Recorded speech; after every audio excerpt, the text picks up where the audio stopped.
Hello student, YDT classes में आपका स्वागत है। आज हम लोग वर्ग 10 के भूगोल का 5वां चैप्टर खनिज तथा ऊर्जा संसाधन के प्रश्न उत्तर करेंगे। तो चलिए वीडियो की शुरुआत करते हैं। पहला प्रश्न है बहुवैकल्पिक प्रश्न, जिसमें पहला प्रश्न दिया हुआ है, निम्नलिखित में से कौन सा खनिज अपक्षयित पदार्थ के अपशिष्ट भार को त्यागता हुआ चट्टानों के अपघटन से बनता है। जिसमें पहला ऑप्शन है ऑप्शन क कोयला, ऑप्शन ख बॉक्साइट, ऑप्शन ग सोना और ऑप्शन घ है जस्ता। तो इसका जो सही उत्तर होगा ऑप्शन ख बॉक्साइट। दूसरा प्रश्न देखते हैं, झारखंड में स्थित कोडरमा निम्नलिखित में किस खनिज का अग्रणी उत्पादक है। जिसमें पहला ऑप्शन क है बॉक्साइट, ऑप्शन ख है अब्रक, ऑप्शन ग है लो अयस्क और ऑप्शन ख है तांबा। तो इसका जो सही उत्तर होगा वो होगा ऑप्शन ख अभ्रक। तीसरा प्रश्न देखते हैं, निम्नलिखित चट्टानों में से किस चट्टान के स्तर में खनिजों का निक्षेपण और संचयन होता है। तो इसका पहला ऑप्शन दिया हुआ है ऑप्शन क तलछटी चट्टानें, ऑप्शन ख है कायांतरित चट्टानें, ऑप्शन ग है आग्नेय चट्टानें, ऑप्शन घ है इनमें से कोई नहीं। तो इसका जो सही उत्तर होगा वो होगा ऑप्शन क तलछटी चट्टानें। ठीक है। अगला प्रश्न है दूसरा नंबर, निम्नलिखित प्रश्नों के उत्तर लगभग 30 शब्दों में दीजिए।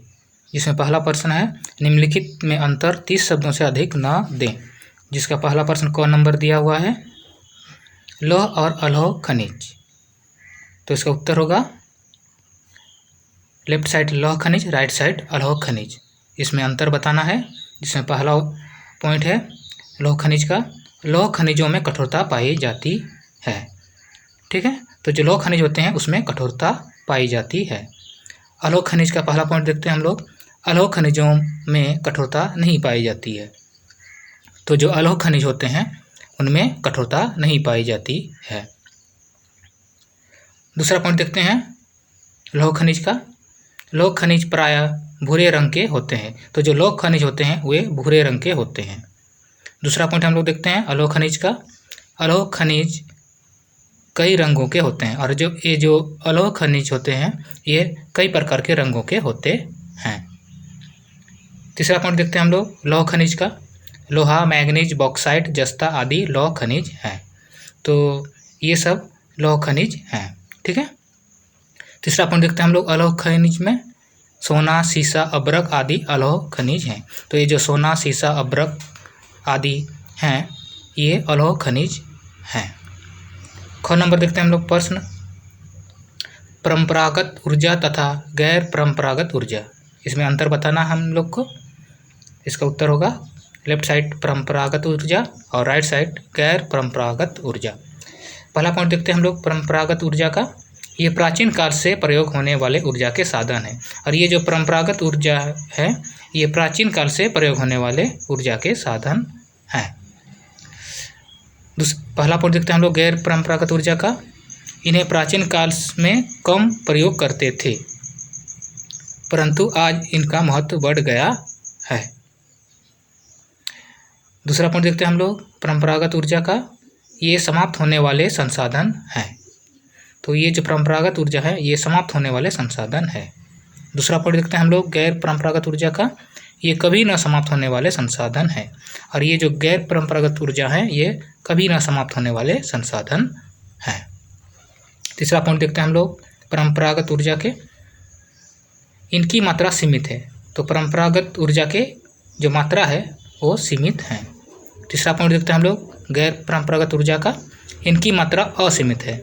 और जो गैर परंपरागत ऊर्जा है इनकी मात्रा असीमित है। चौथा पॉइंट हम लोग देखते हैं परंपरागत ऊर्जा का, लकड़ी, कोयला, पेट्रोलियम, जल, शक्ति, परमाणु ऊर्जा परंपरागत ऊर्जा की श्रेणी में आते हैं। तो ये सब परंपरागत ऊर्जा की श्रेणी में आते हैं।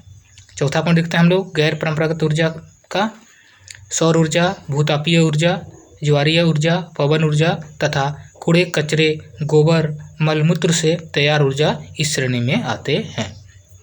तो ये सब गैर परंपरागत ऊर्जा के स्रोत हैं। ठीक है। अगला प्रश्न हम लोग देखते हैं, खनिज क्या है? इसका उत्तर होगा खनिज प्राकृतिक रूप में विद्यमान निश्चित तत्वों का योग है। तो जो खनिज है वो निश्चित तत्वों के योग से बना हुआ है। इन तत्वों का निर्माण भूगर्भ में उस समय की भौतिक और रासायनिक प्रक्रिया के परिणाम है। तो इनका जो निर्माण उस समय हुआ जब भूगर्भ में यानी पृथ्वी के अंदर उनका भौतिक और रासायनिक प्रक्रिया हुआ। इनकी एक निश्चित आंतरिक संरचना होती है और इन खनिजों की एक निश्चित आंतरिक संरचना होती है। ये सेलों और अयस्कों के अवयव होते हैं और ये जो बने होते हैं वो सेल और अयस्कों से मिलकर बने होते हैं, उनके अवयव होते हैं। अगला प्रश्न देखते हैं, तीसरा नंबर। आग्नेय तथा कायांतरित चट्टानों में खनिजों का निर्माण कैसे होता है? तो इसका उत्तर होगा आग्नेय तथा कायांतरित चट्टानों में खनिजों का निर्माण उस समय होता है जब यह तरल अथवा गैसीय अवस्था में दरारों के सहारे भूपृष्ठ की ओर धकेले जाते हैं। ऊपर आते हुए ये ठंडा होकर दरारों में जम जाते हैं। तो जो आग्नेय तथा कायांतरित चट्टानों में खनिजों का निर्माण होता है वो तब होता है जब वो खनिज तरल अथवा गैसीय अवस्था में रहता है और वह भूपृष्ठ की ओर धकेले जाते हैं, मतलब वो अंदर से ऊपर की ओर आते हैं।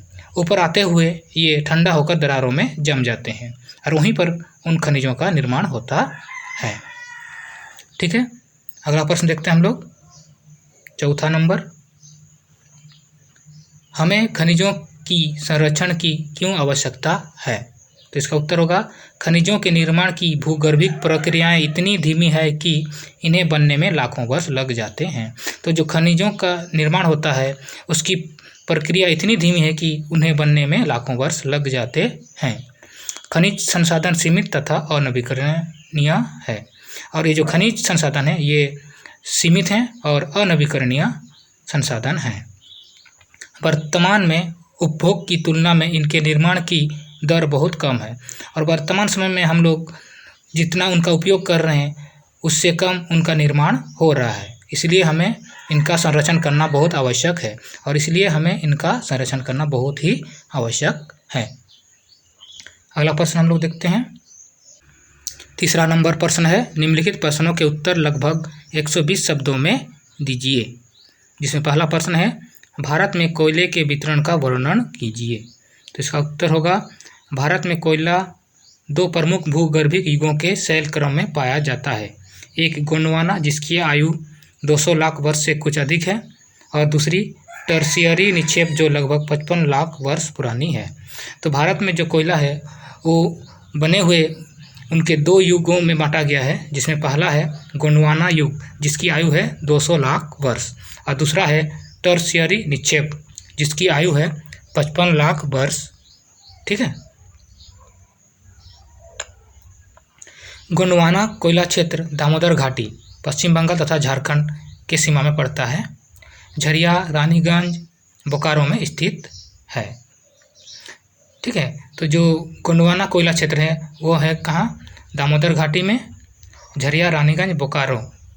ठीक है, गोदावरी, महानदी, सोन व वर्धा नदी घाटियों में भी कोयले के जमाव पाए जाते हैं। इसके अलावा गोदावरी, महानदी, सोन व वर्धा नदी घाटियों में भी कोयले के जमाव पाए जाते हैं।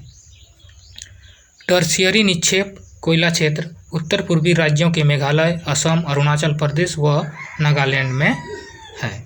तो जो टर्शियरी निक्षेप वाला क्षेत्र है वह मेघालय, असम, अरुणाचल प्रदेश और नागालैंड राज्यों में आता है। भारत के कुल उत्पादन का 2/3 कोयला झारखंड, मध्य प्रदेश, छत्तीसगढ़ और उड़ीसा में निकाला जाता है। तो भारत के जो कुल उत्पादन है कोयला का उनमें से 2/3 कोयला झारखंड, मध्य प्रदेश, छत्तीसगढ़ और उड़ीसा में निकाला जाता है। शेष 1/3 कोयला आंध्र प्रदेश, पश्चिम बंगाल, महाराष्ट्र और उत्तर प्रदेश से प्राप्त होता है। ठीक है, अगला प्रश्न देखते हैं हम लोग, दूसरा नंबर। भारत में सौर ऊर्जा का भविष्य उज्ज्वल है, क्यों? यह प्रश्न 2017 एनुअल जैक बोर्ड में आ चुका है। तो इसका उत्तर होगा भारत में सौर ऊर्जा का भविष्य उज्ज्वल है, इसके निम्नलिखित कारण हैं। जिसमें पहला कारण है भारत एक उष्णकटिबंधीय देश है जिससे यहाँ सूरज की रोशनी अधिक पड़ती है। तो जो भारत देश है वह उष्णकटिबंधीय क्षेत्र में आता है, जिसके कारण यहाँ सूरज की रोशनी अधिक पड़ती है। दूसरा हम लोग देखते हैं,